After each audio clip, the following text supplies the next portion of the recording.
Hi there, this is Chris Kane with the Revocable Law Firm, and today's blog post is all about revocable living trust planning, avoiding probate, and is it really worth it?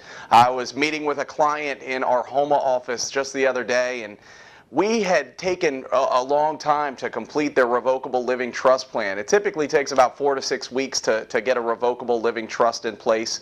Revocable living trust, the whole purpose is to avoid the court-supervised probate once you pass away. Well, this couple that I was working with in Houma, they had a lot of property and they didn't have a lot of information about that property. So it took us a long time to dig through the Lafourche Parish property records and find all of their property. So it took them much longer to complete their revocable trust plan than the traditional 4 to 6 weeks.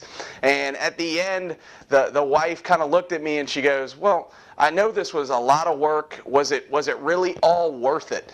And my answer to her was a resounding yes, because just think of all the work that we had to do to get this trust in place. That would have been much, much harder on the back end, tracing all this property and nailing it down, going through that court-supervised probate procedure. I let her know that the probate procedure would have lasted at least 6 months to a year. I let her know that because there was so much work to be done to track down all this property, the attorney's fees in any potential probate for her and her husband would really rack up pretty quickly, and they'd easily be looking at a $10,000 to $15,000 probate cost.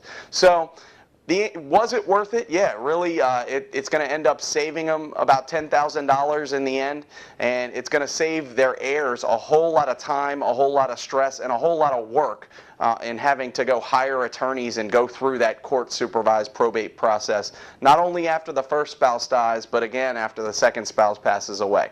So even though there is some legwork involved in getting a revocable trust set up to avoid probate, that work pales in comparison to the work that your heirs are going to encounter later on.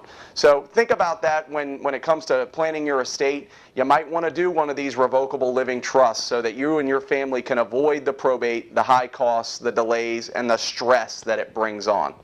Thanks for listening. I hope you all have a great day.